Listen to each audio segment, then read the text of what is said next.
I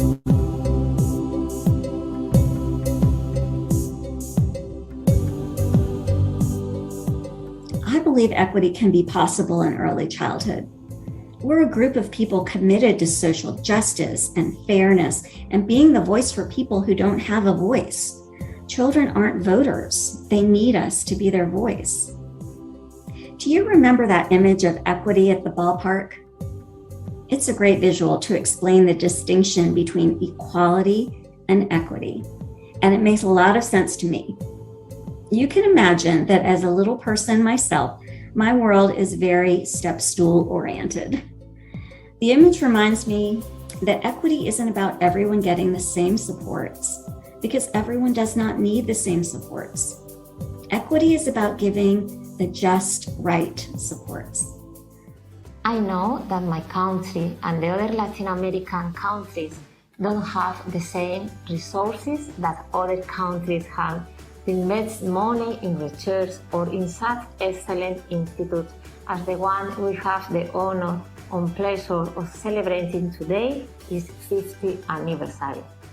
But my experience as RP ambassador is that thanks to your support, we can spread the recommended practices to improve the quality of life of many children and their families beyond the United States. Gracias y muchas felicitaciones. Another wonderful feature of the RP Ambassador Initiative is I had a wonderful chance to meet colleagues from all around the United States and internationally. We have ambassadors from Arizona, Illinois, Maryland, Washington, North Carolina, Spain, and so many other states. And we all came from very different backgrounds. Some of our RP ambassadors are Part C coordinators. Some of them are working in Department of Public Health. Some of them are working at their parent advocacy centers, and some of them are in higher education institutions. So it's a wonderful connection for us to learn from each other's unique experiences and expertise. The Early Childhood TA Center, ECTA, is committed to creating an organizational culture where racial equity is embedded across our work and is characterized by respect for all people. A diverse workforce across our myriad of social identities brings multiple experiences, perspectives, and ideas that result in an effective organization. When George Floyd was murdered on May 25th, 2020, ECTA stepped in immediately to help support us here in Minnesota and all of us across states and entities and tribal nations with needing to do the necessary work and how to figure out how to do the necessary work for racial equity, racial justice, racial liberation. They've been willing to be vulnerable partners in this process. They've been supporters, encouragers, sounding boards, and fellow interrupters.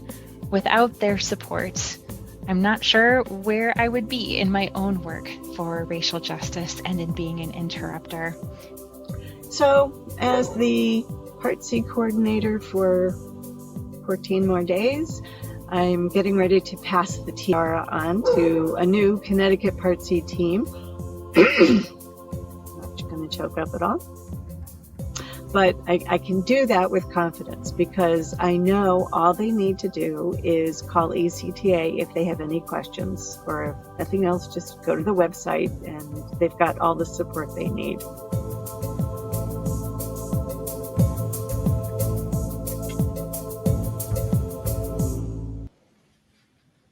Welcome back, everyone. We are celebrating 50 years of technical assistance at FPG. Thank you for joining us for our third and final event. I'm Betsy Ayankoya, your host for the celebration. And in case you missed our first two sessions, they have all been recorded for you to watch at your convenience. Through this celebration, we hope that you have been able to get a glimpse of the origins of our work with Pat Trahanis. We hope that you have a hint of the kinds of efforts that have been made over the decades and that you can appreciate how much we have valued our collaborations and our partnerships. Last week, we heard a truly inspirational story from Jenny Kozlowski. She talked to us about her son, Ricky, and how his experience and success with inclusion was the reason why she believes so much in this work. She shared how she called Pat Trahanis for guidance when she was planning to move from the Midwest to North Carolina many years ago, and how supportive he was. I've been thinking about a quote she used from Marian Wright Edelman. "The sea is so wide and my boat is so small." She reminded us that together our small boats make a mighty fleet. And that's a great analogy for technical assistance and really the entire disability rights community. Achieving equity really is the overall intent of the Individuals with Disabilities Education Act. It's about access, participation, and positive outcomes for every individual. The law itself is a result of the fleet of all the families, all the practitioners, all the policymakers and advocates working together for the greater good. We open today with a statement of our commitment to equity. We believe that a racially diverse workforce brings multiple experiences, perspectives, and ideas that result in a competitive, high quality, and effective organization. That is true for us and for our partners. Today, we're going to bring our small boats together to look at the future of technical assistance. I am delighted to be able to introduce again our speaker and our panel. Our keynote speaker today is Dr. Seena Skelton, who will shape our discussion about using technical assistance to achieve racial equity within early childhood systems. Dr. Skelton is a director of operations at the Midwest and Plains Equity Assistance Center, where she directs the provision of technical assistance to state and local education agencies throughout the center's 13-state region. She began her career as a school psychologist in early childhood education, working in Head Start centers in Northern Kentucky and throughout Southwest Ohio. She regularly presents at local, state, and national conferences on various topics related to promoting the success of historically marginalized students, and is the co-editor of a peer-reviewed journal called Multiple Voices. In 2020, Dr. Skelton received the Leadership in Special Education Field Award from the University of Kansas. One of her recent articles on the provision of equity-focused technical assistance caught our attention. You can imagine how excited we were when she accepted our invitation to join us in our celebration. Following our keynote today, our panel includes Priscilla Irvine, Megan Vinh, Catasha Williams, and Alissa Rausch. Priscilla Irvine is a project officer at the Office of Special Education Programs from the U.S. Department of Education, where she monitors and provides technical assistance for several state special education systems. As the collaboration facilitator at OSEP, she works across the Department of Education as well as other federal government agencies, and she works in partnerships with multiple organizations on behalf of students with disabilities. Megan Vinh is a member of the leadership team for the Trahanis projects at FPG and currently serves as the PI of STEM Innovation for Inclusion, STEMI, you heard about that last week, and is the co-PI of the Early Childhood TA Center. She currently leads our ECTA evaluation efforts.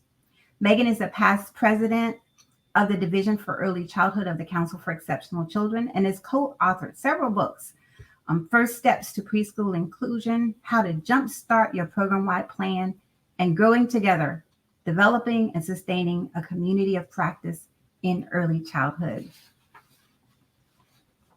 Catasha Williams is a co-PI on the North Carolina Early Learning Network Project and the International Early Childhood Inclusion Institute. She's also a TA specialist with ECTA. In addition, she serves on the board of directors for the Pyramid Model Consortium. Her work centers around supporting early childhood leadership teams to deliver evidence-informed practices for promoting healthy social and emotional development, inclusive opportunities, and culturally responsive practices for children and families. And we are delighted to have Alissa Rausch as our moderator for the panel today. She is an assistant research faculty member in the Positive Early Learning Experiences, the Pele Center at the University of Denver in Colorado, and she is also a member of the ECTA leadership team. In addition to supporting ECTA, she's a staff at the National Center Pyramid Model Innovations, the National Center for Pyramid Model Innovations. Her work centers on supporting leaders and practitioners to build their capacity for high quality early care and learning and inclusion of children with varying abilities in practice, systems, and advocacy. Now, let's listen into our keynote where Seena Skelton sets the stage for our discussion about equity in technical assistance.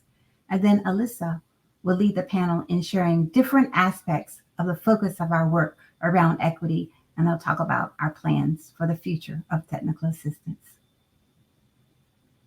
Good afternoon.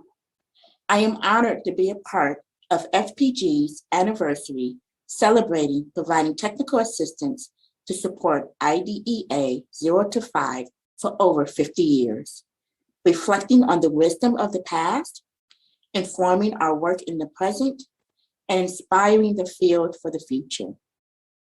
Today, we focus on inspiring the field for the future. And as we think about the future of TA provision, I would like to bring us back to centering the lived experiences of the children and families we serve. The disability community is the largest minoritized group in the country. And because anyone at any time can become disabled, it is the most diverse community as well. The future of TA recognizes this diversity, providing culturally responsive services that demonstrate an appreciation of the unique challenges and assets of children and families related to their disability, but also a consciousness of how their disability experience is mediated by other identities.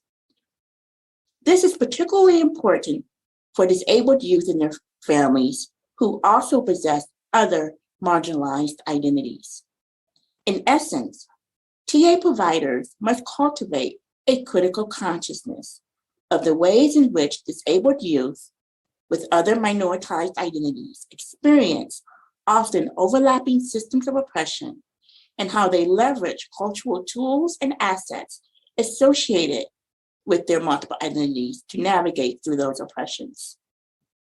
I situate myself in this work of TA provision as a Black woman born with a disability, a product of public education, and a recipient of special education services.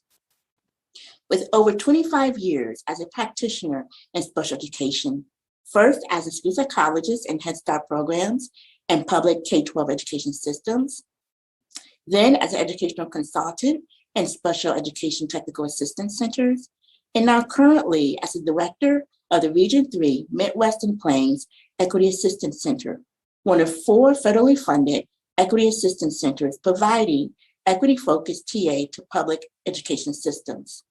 I draw on my own experiences as being both a recipient of special education as a youth and as a special education practitioner as an adult. The challenges disabled youth of color and their families face in accessing culturally responsive supports is not just theoretical for me. I have lived them. And as I would hope that many of the barriers I navigated as a youth have been dismantled. Unfortunately, we know today many of these challenges continue. When it comes to early intervention, we know these resources are often key to setting children with delays and disabilities on a path to long-term success. However, Black children with developmental delays are 44% less likely to be identified and receive services. Latinx children with developmental delays are 78% less likely to be identified as such and receive services. Children of color face barriers to accessing these services in all parts of the process. From screening, children of color often have less access to programs in which specialists are trained to use screening tools, such as high-quality healthcare and early childhood education programs, resulting in fewer screening opportunities. In evaluation, children of color living in low-income neighborhoods are less likely to receive evaluations due to the limited access to developmental screenings. And when they are screened and are referred for evaluation, they are less likely to be tested. This could be due in part to the limited supply of evaluators in their areas, although more research is required to determine other contributing factors. In early intervention services, children of color who are eligible for services are less likely to receive them and more likely to face challenges while receiving them. This is due to a variety of factors, including insufficient outreach and a lack of culturally competent service providers.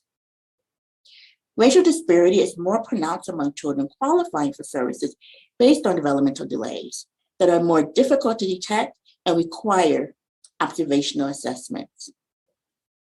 Ensuring a future where all children and families benefit from TA services begins with accounting for and appreciating the multiple and dynamic cultures of the system.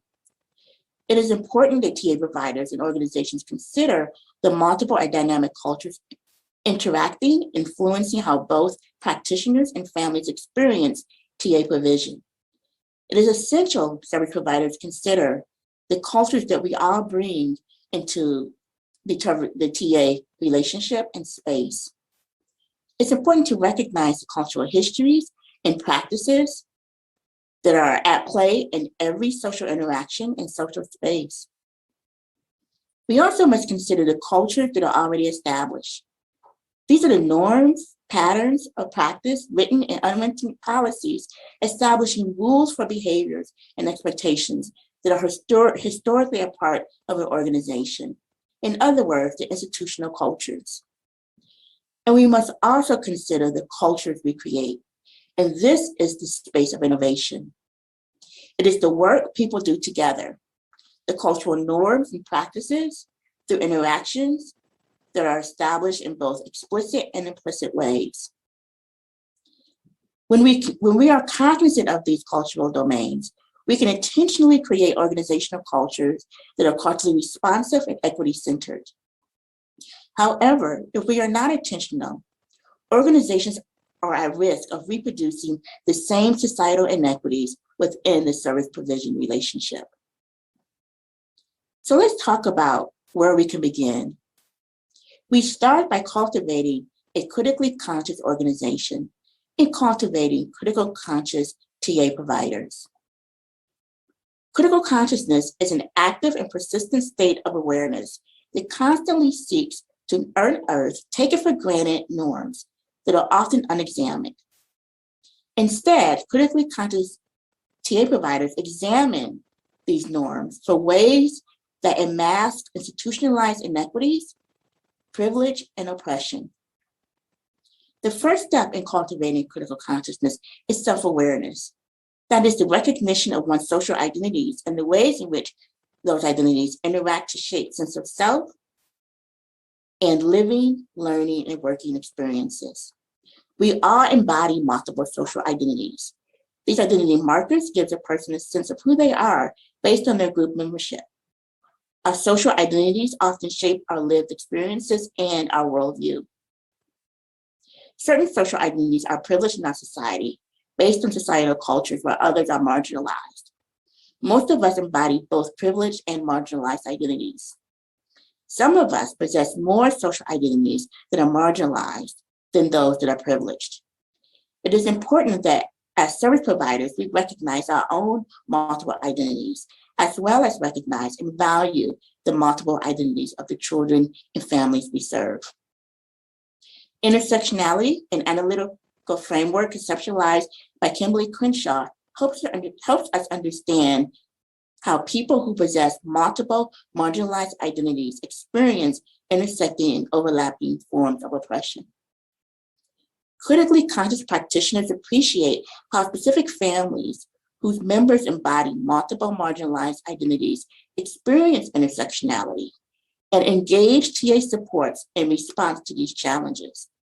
For example, for this parent and child, a critically conscious practitioner considers not only the specific educational and therapeutic needs of the child related to their delay or disability, but also the systemic barriers that the child and their parents may face due to ableism, and how their experience of ableism is socially mediated by racism and sexism. In addition, depending on the child and the family's other social identities, their lived experiences in terms of their ability to access resources and opportunities may also be affected by additional societal barriers due to linguism, heterosexism, or classism. Critically conscious TA provision is concerned with how power and privilege play out in the home, community, and early intervention practitioner relationships. Demonstrating critical consciousness is self-reflective and occurs at the individual and organizational levels.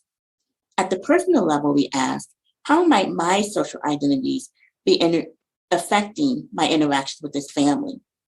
At the organizational level, we ask, who's benefiting from the way things are and who's not benefiting from the way things are?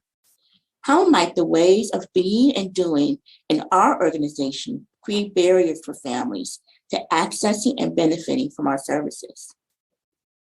Being a critically conscious practitioner in organization requires an intersectional approach. It means recognizing the whole person, and in doing so, we consider the multiple identities embodied by children and families.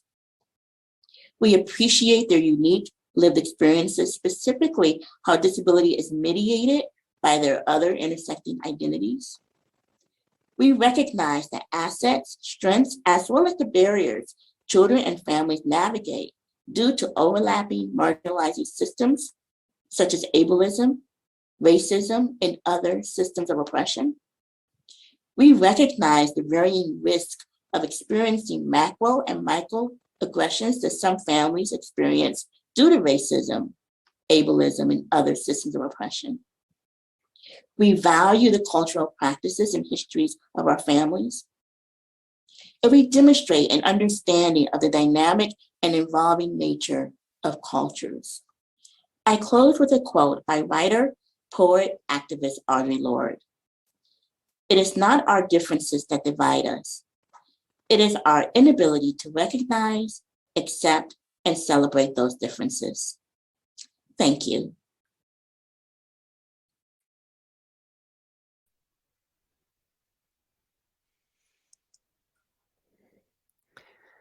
Wow.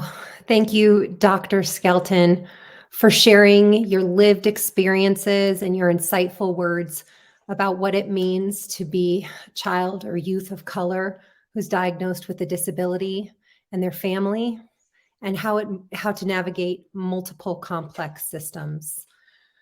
We are grateful to have the opportunity to sit with and reflect on your wisdom about cultural affirmation, inclusion, and belonging of youth who sit at varying social identities. At ECTA and FPG, I want to tell you, we hear your calls for action. First of all, we hear that we will work to dismantle oppressive systems, and that we will co-create a culture of innovation. That we will work to develop critical consciousness of intersecting social identities across personal and organizational levels.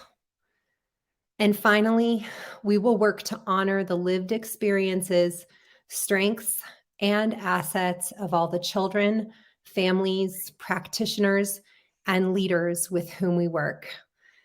And Dr. Skelton, we are very grateful for your guidance. My name is Alissa Rausch. I am a white cisgender woman, and I use she, hers pronouns. I acknowledge my privilege, and I am committed to dismantling racism and ableism. I'm honored to be moderating this panel today. I want to welcome our panelists for today's sessions who are here to reflect on the work of our future. Catasha, Priscilla, and Megan, thank you for being here. Let's go ahead and get started.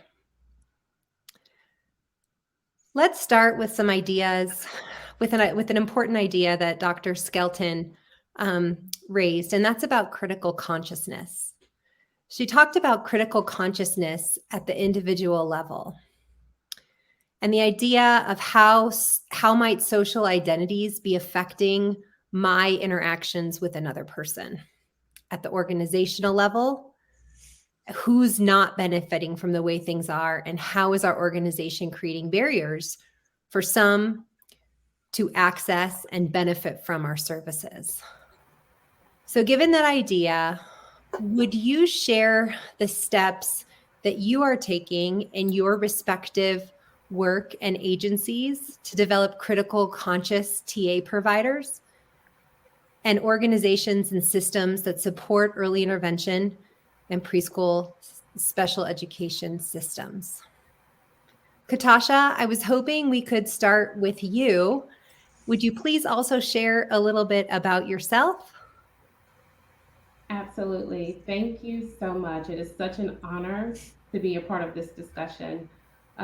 Brief introduction. I identify as a Black woman, and I use the pronouns she, her, and hers. I was raised in a transient enlisted military household, and I'm actually before you today because I stand on the shoulders of many. You know, as we reflect on 50 years of TA, I have to acknowledge that our workforce, even this panel, may have looked differently then than it does now. So I honor those who have paved the way. I also entered this space honoring the sacrifices of my ancestors. It is because of their sacrifices that, again, I'm here. You know, I actually am the first to graduate college on either side of my family for as far back as we know. And that is because of those sacrifices.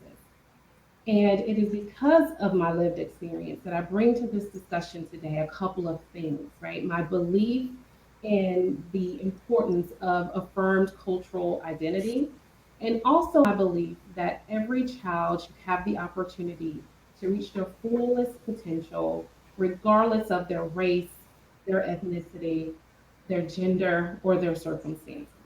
So that's just a brief intro for me. As it relates to the question about the development of critical consciousness, I can't say that I'm going to say anything that's much different than what Dr. Skelton laid before us already. It's really about our being and our doing.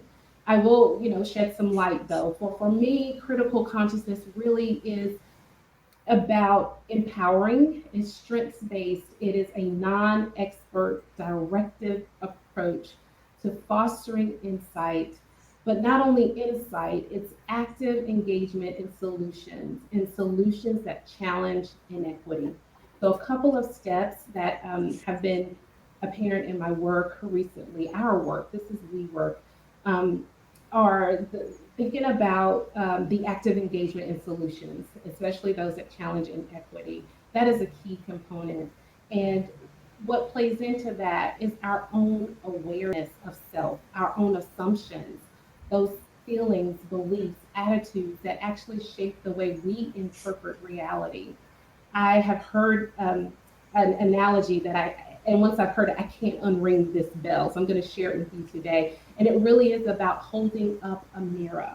And in that mirror, looking at ourselves and realizing the importance of examining our everyday reality, what we've accepted to believe is true, assumptions, feelings, what we aren't saying, but actually plays through in our actions. And another key there is really thinking about how history is impacting our thoughts. That's a big one. And as we do that, we have to lean into the thought that our individual ways of being, ways of thinking could actually be serving to maintain and perpetuate existing systems of inequity. That's that mirror, and that's hard to do. The other part that I would like to add to this conversation, this notion, is really about recognizing that there is a larger external force at play. When we think about the development of critical consciousness, we cannot do that in isolation of, as Dr. Skelton said, thinking about organizations. And when I say that, I'm thinking about the systemic, structural, and institutional factors, such as racial disparities, which we've heard a lot about in our work recently, those things that exist as a result of how policies are developed and implemented. And I will say what I found here in this step is that it is tricky because what often happens is we are squaring up with the reality that despite the inequities that exist, that come to light, some systems are actually operating in the way that they are intended to operate. And that's a harsh reality. Betsy, thank you for your introduction. She talked about my work on the North Carolina Early Learning Network project, and that work is a team of beautiful, amazing TA consultants. And so our external work and our internal work and our external work, we talk a lot about critical consciousness and moving the needle. And we have a saying, it's kind of a motto: aware is halfway there. And I say that to say that it's not enough to just reflect and identify issues, but we have to lead with action and not performative actions, but outcome driven actions that start to move our individual practices and the systems that we are a part of in our work. Wow, Catasha, thank you. It is always a pleasure and an honor to hear you talk. And I appreciate that metaphor of holding up a mirror and recognize how much that needs to be something that we do in our everyday life. Thank you for your words. Let's toss it to Megan now to share a little bit about herself and sort of how critical consciousness plays out in her work. Thanks, Alissa and Catasha. And I do want to share a little bit about myself first, and then I will, I think, try to add on to what Catasha has already outlined, because I can't stress how much I agree with everything that she just said. And so I am a white cisgender woman that uses she, her, hers pronouns. And if you're looking, you can see me. I'm in my living room with my pink headphones on and my red necklace. And I'm so honored to be here with Catasha, Priscilla, and Alissa. I recognize my privilege and really hope to ensure that my work centers equity and inclusion and works to dismantle systems of racism and ableism. I'm really honored to be part of this conversation and honored to get to work with these amazing women. I'm going to go out on a limb and say daily. So I feel very honored to be with you. And I can't agree enough with what Catasha's already outlined. I think really what's sort of central is that we cannot be effective TA organizations or providers if we are not centering equity and inclusion and really taking action to disrupt and dismantle systems that are creating inequity. So Professor Ibram Kendi, he shared that a racist policy is any policy that results in inequity. And I think that this is a real part of the critical consciousness conversations that Dr. Skelton was talking about. We really need to think about the impact of policies that govern the early care and education systems, and really need to be thinking about and understanding that disproportionate impact that these policies have on historically underserved groups. I really want to reiterate what Catasha said about systems operating as they intended and how we have to really examine that and understand how those systems are often deeply rooted in racism and ableism. And that to engage in critical consciousness, we must take action to change the way systems operate so that we aren't just focused on the intent of those systems or what it's supposed to be, but the actual impact of those systems. And I think, as Dr. Skelton shared, the data is really clear that a part of kind of what we need to think about is how and as we're thinking about the future of TA, is examining how whiteness and other privileged social identities construct the culture of our system and oppress other identities. And again, I think underscoring that Dr. Skelton shared the data, and it's clear. And I know, Priscilla, you're going to share a little bit more about some of the data that we have as well. And I think maybe something that is coming up for me is this idea that we really need to think about this as partnership. And I know, Catasha, you outlined, that idea of partnering.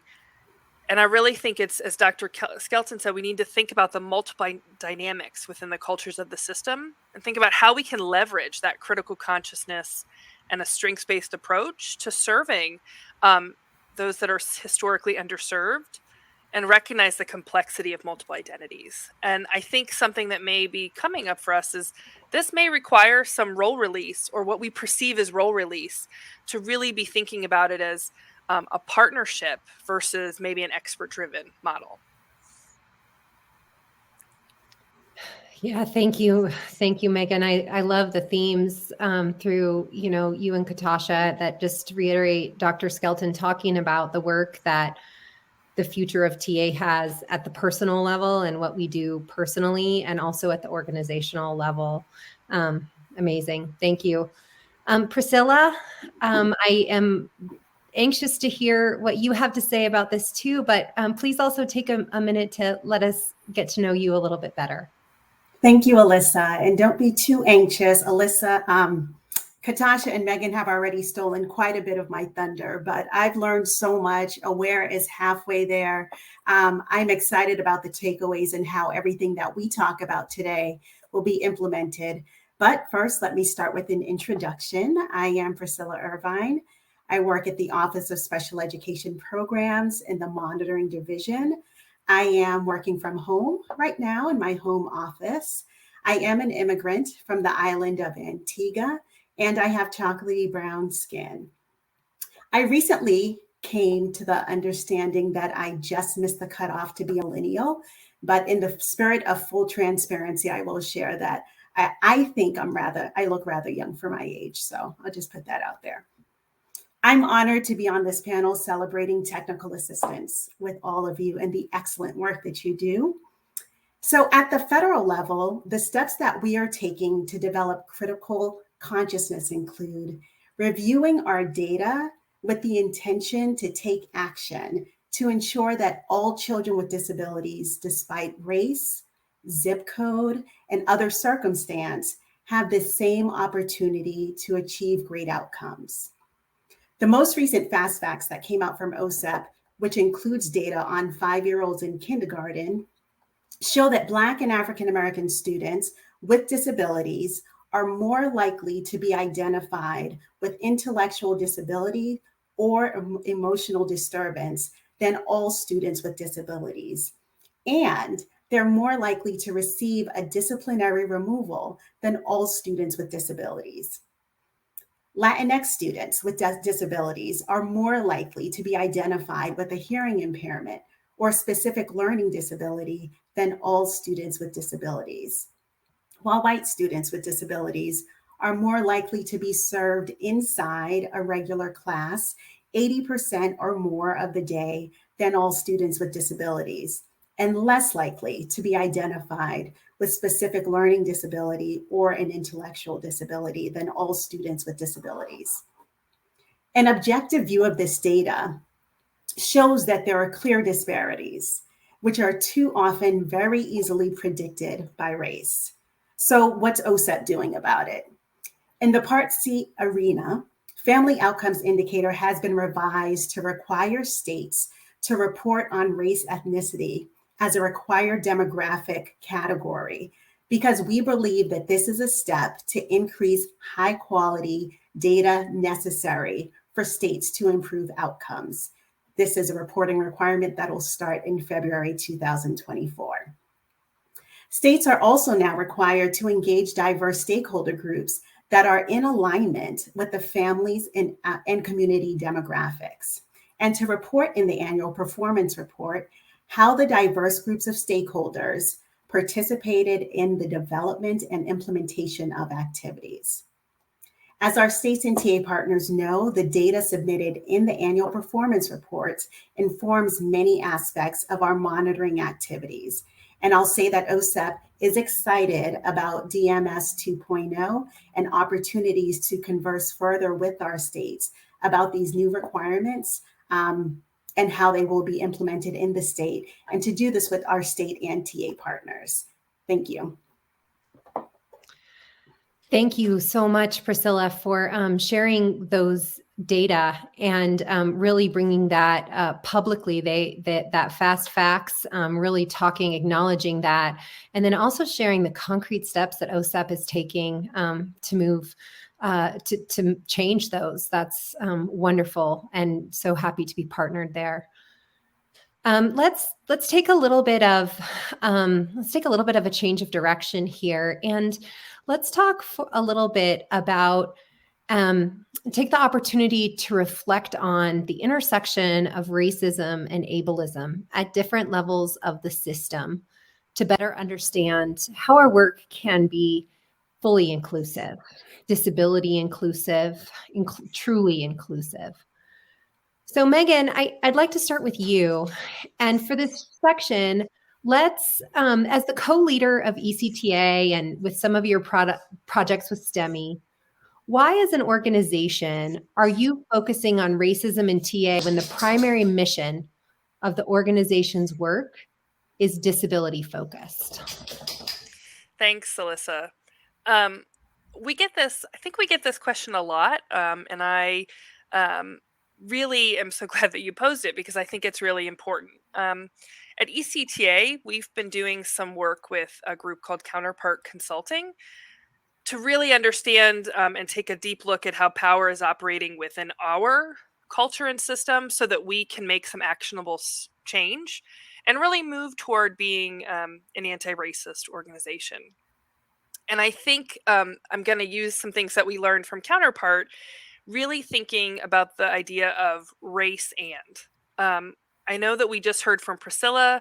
We also heard from Dr. Skelton that race is the most durable predictor of outcomes. We know this in just about any system, but if we're looking at the early care and education system and thinking about it from a disability lens as well, we know that if you have a disability and are a person of color, that your outcomes are predicted to be worse than if you have a disability and are white. And I know, Priscilla, you just outlined some of those data. And since we know that this is the most durable predictor, we need to go there to get to the core to really promote systems change.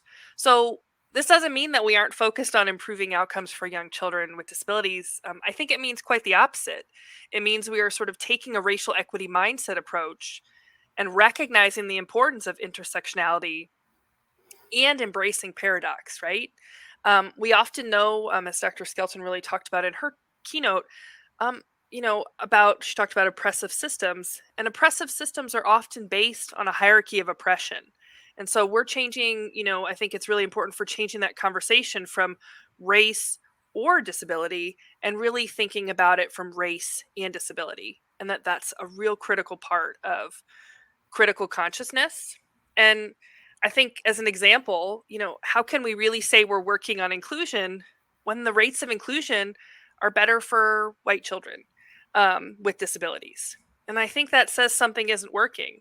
Or maybe, as Catasha, you said earlier, it's working as it was intended, but it was only intended to work for some. So to truly support that implementation of IDA, we must really be thinking about how to dismantle those systems so we can build them with partners and with you all to really work for all children and families that are served. Great points. Thank you so much, Megan. Priscilla, would you talk a little bit more about the data in the previous section and how you see OSEP acknowledging that?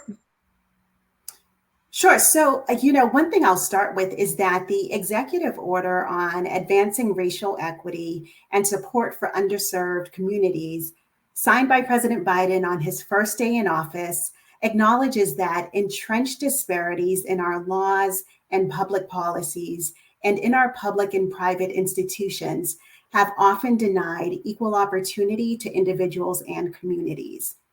So like you said, as we've been discussing, the data are clear and quite frankly, they're not new. This is a moment in education to boldly address the patterns of inequity that have long been pervasive. Because ultimately, when the smoke clears and the dust settles on this pandemic, if we choose to go back to how things were, we're choosing to return to a system where you can predict outcomes based on race and place, a system where the color of your skin and zip codes are better determinants of outcomes than the actual aptitude of our infants, toddlers, and their families. So I know everywhere we turn now, we're hearing about equity. If it's not a lecture or a panel, it's a workshop. But what I'll end this statement with saying is I really encourage us all to please do not grow weary in this moment. This is a continuous effort to create a system of special education in which every child and family that we touch gets exactly what they need. I'm going to jump in if I can.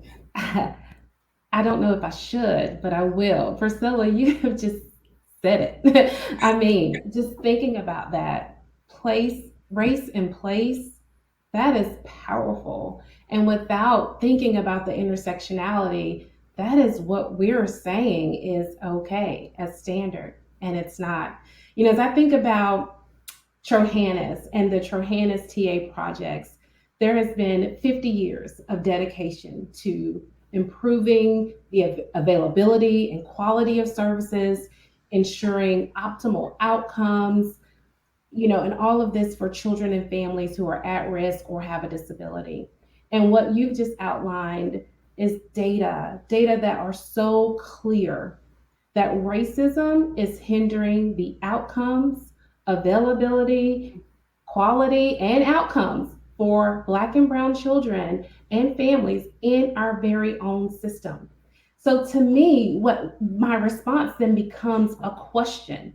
And that question is, how can we effectively do our work to strengthen early intervention and preschool special education services without addressing racial inequities?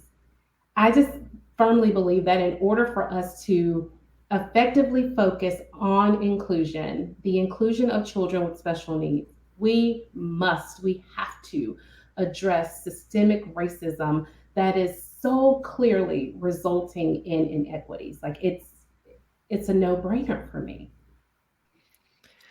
I love those responses. And I think we're leaving here with so many tools for talking about the intersection of race and disability in our work. Amazing. Thank you. Thank you so much for that work. So, I think as we talk about what we heard from Dr. Skelton, and from you all, we do recognize the need to develop critical consciousness at the personal and organizational levels.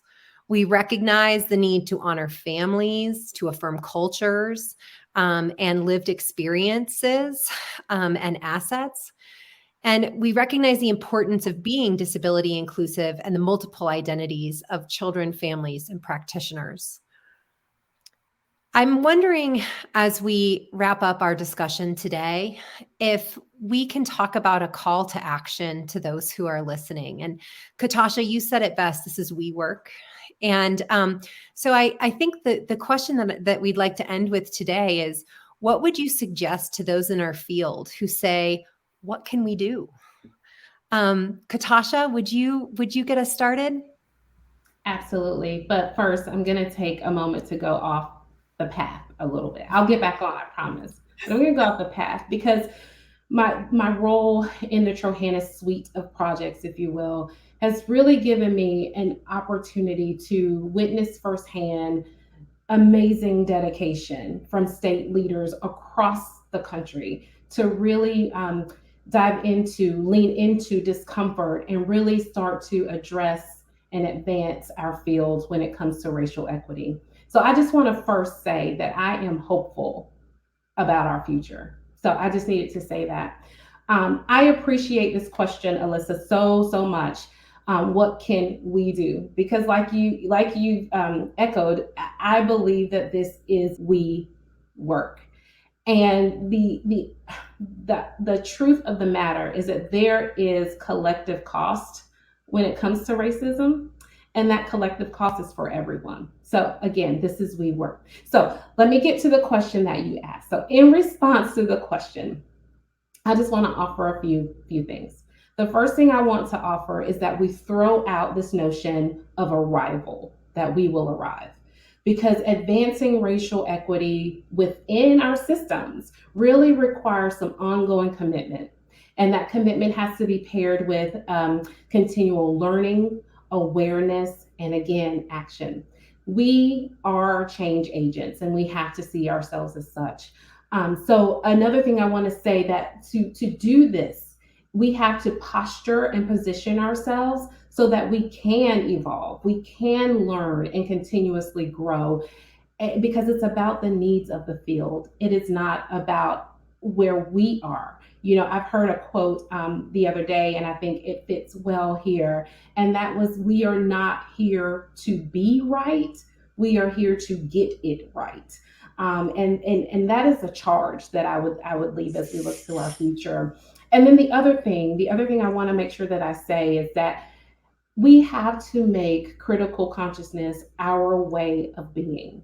And when I say that, this way of being as an individual, as TA providers, but also as organizations. And to do so as an organization, this requires that we address things that we may not want to look at, right? So the policies, the norms, the culture, the practices, and the structures within our systems that are biased and that lead to inequity. Thanks, Catasha. I hope it's all right. I'm going to take a page out of your book and jump right in as well. I appreciated that. And, I really, Priscilla and Catasha, there's so many things people can probably see me writing down. I mean, I loved your discussion about race and place, and right, that your outcome shouldn't be determined by your race and place. And I think, Catasha, your point just now about the collective cost that we all lose, that is so true. And I, as a white woman, I think with a white son, I think we do have to really grapple with that privilege and really think about what is the cost to all of us as we do this. But I'll also get back on track, Alissa, with the question and following up on Catasha. And again, I think, Catasha, you keep saying it best, that really we aren't arriving anywhere, right? We are committing to this equity, to critical consciousness, to really the idea that we're going to be learning continuously, and that we're focusing on growth and not necessarily perfection. So we're not reaching perfection. We're really thinking about how we can continuously and daily and in all of our work and interactions together really have that commitment to equity and critical consciousness. And I think that means that we need to sort of, as Dr. Skelton was saying, take some time to recognize and analyze systems of inequity and to take action. And I know, Priscilla, you said this, but it's not new. This is long withstanding, right? And I think we talked about this when we were planning. We have the data, right? It's been here for a long time. We know it's there. We know that it's that our systems are creating a disproportionate impact. So now I think it's time we take action. And I loved, Catasha, you talked about not performative action, but actual action. And I think that really, some parts of the things as we're focusing on moving forward as well is, again, in our work with Counterpart Consulting, they talked about that equity is really proactive, strategic approach that accounts for those structural differences and opportunities, burdens, and needs to advance some sort of targeted solutions to fulfill that promise of equity for all. And so that would mean that, we have fair opportunities and improved outcomes, and that there's a distribution of resources, opportunities, and burdens, and that it's not determined, predictable, or disproportionate, like Priscilla, you said, by your race or place or by your identity and zip code. And I think it's really important that as we take action, we push each other as we move forward to really think about how we can have that true community partnership where it's not an expert model. I don't hold the key with some kind of practice, but that we really think about for whom, what context, and how do we build this together? Because I think, as I'm often reminded by my colleagues, as we've done this work together, we don't always know what an equitable society is going to look like because we don't have one. And so what do we need to do is really do this work together. And so I really am excited for the future that we're going to hopefully be engaging in this as we dismantle and disrupt the systems.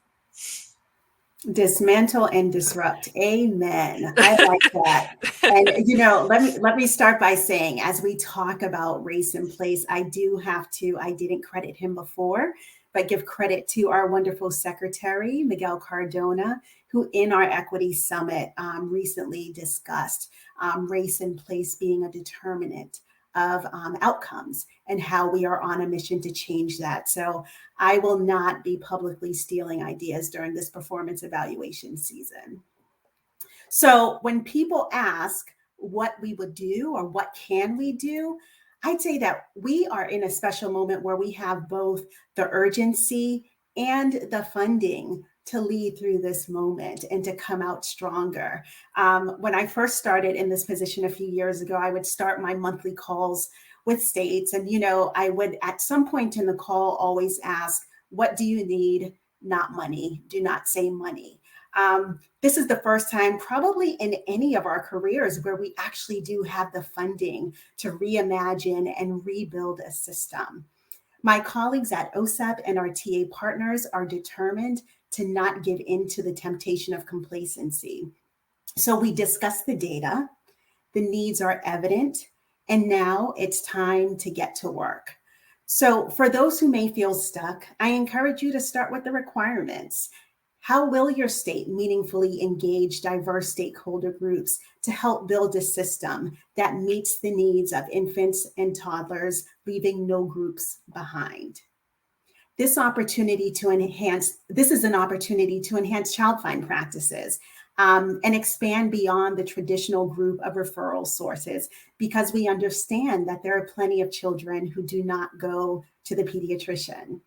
So look, I'm not minimizing state-specific barriers and challenges that exist, but I'll say that even if we're told that we can never again use the word equity, the work of building a system that meets the needs of all children with disabilities still has to get done.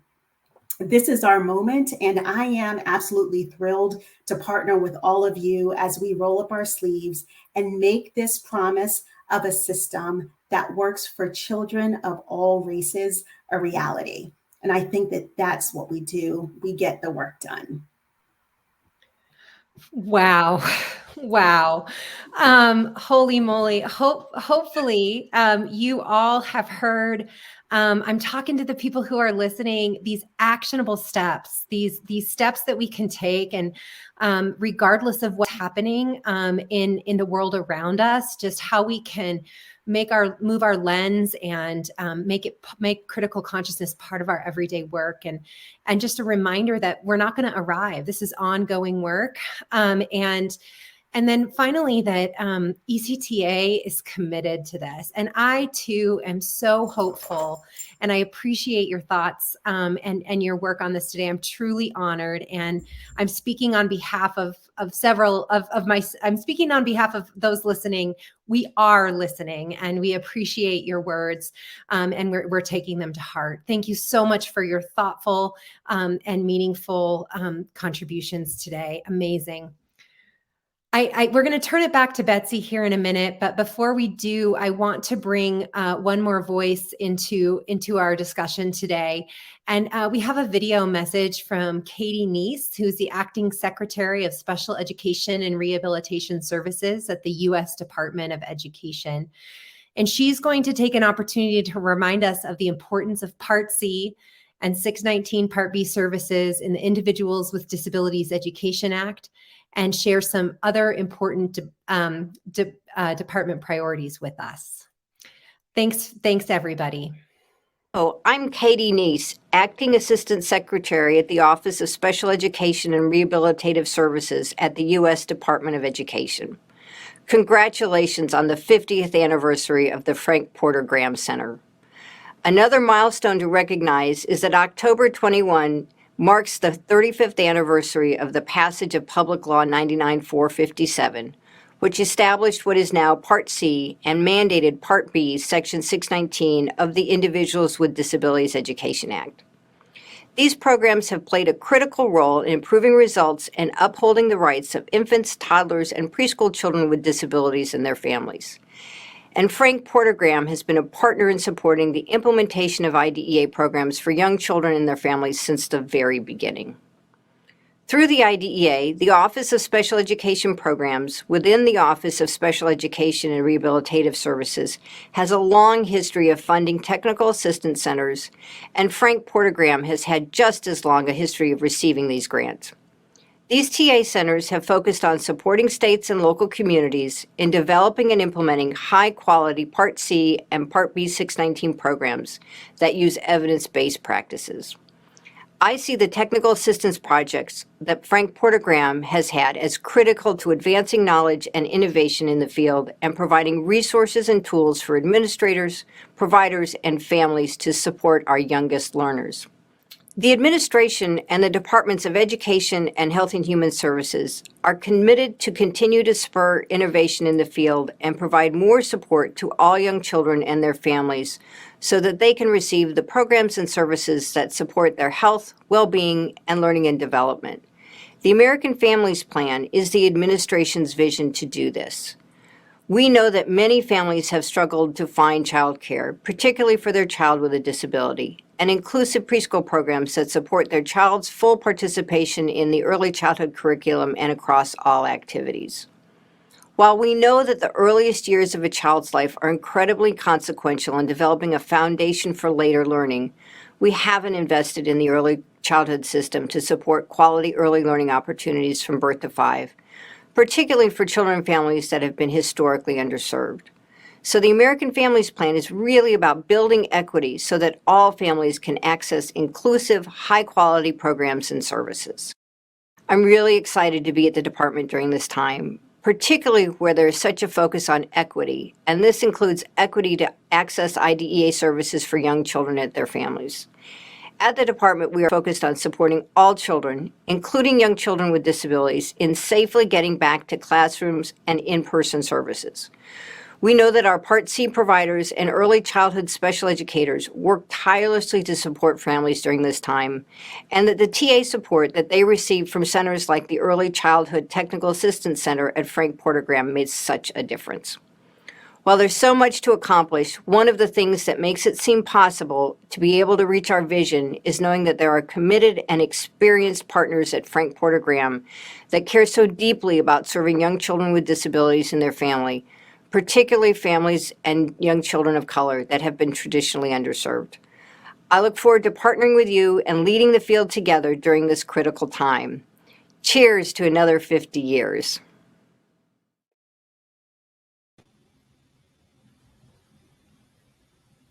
Thank you so much, Katy Neas. Isn't it fitting that we started our first celebration hearing from Judy Heumann, a former assistant secretary, and we end it with our current one? We really appreciate you. We also want to say we appreciate the funding and support that we've received from the U.S. Department of Education over the years. Thank you to OSEP and OSERS for your guidance over the decades. And through you, we've been able to bring together our small boats to collaborate with state leaders and contribute our share to this growing fleet on working to support better outcomes for young children with disabilities and their families. Kind of echo what Alissa was saying throughout. Wow, what an incredible opportunity, what an event. We want to say thank you to our keynote for setting the stage for our focus on equity today, talking really about the challenges of children of color. And thank you to our panel. We heard about the data and centering equity in our actions and holding up that mirror. And I think one important thing is the comment that we all benefit from that. When we think about inclusion, All children benefit when they're included, children with disabilities and children without. So all of our boats are rising together in this. You know, I came across a quote last week from Arthur Chan, and I think it really talks about the intention of the work that we do here. It says, diversity is a fact. Indeed it is. Equity is a choice. We are making that choice. Inclusion is an action. We are continuing to act.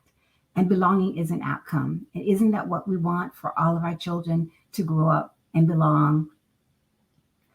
On behalf of the Johannes Projects, I want to say thank you to the numerous organizations that have been a part of our TA staff over the decades, over the many, many years.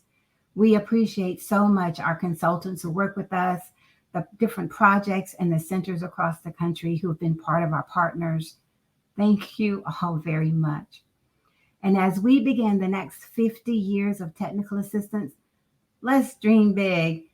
Let's bring our whole hearts to this work. Let's continue to hold up the mirror and get our boats together to continue to tackle all these things that we're working together on.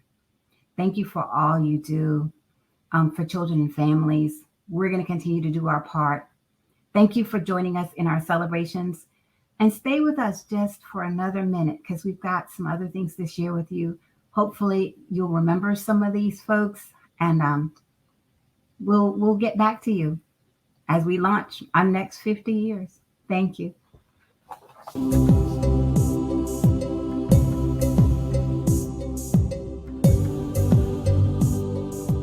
Has it really been 50 years?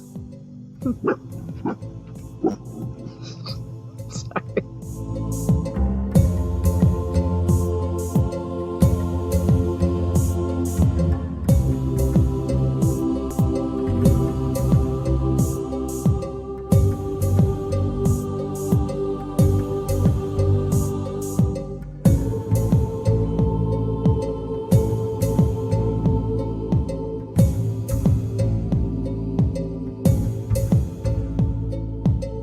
Miss Rebecca and her teammate, Miss Amanda, they was a heck of a team, keeping the kids engaged and making sure they all participated in the half-hour sessions. The kids did well. I thought it went well. The kids loved it. They were laughing. They attended so much longer than they were before. And now I can individualize it not only to their interests and what I know they're going to attend to, but also whatever their goals are for their IEPs. So I can track their goals, see what they're doing, and take that progress through data each session.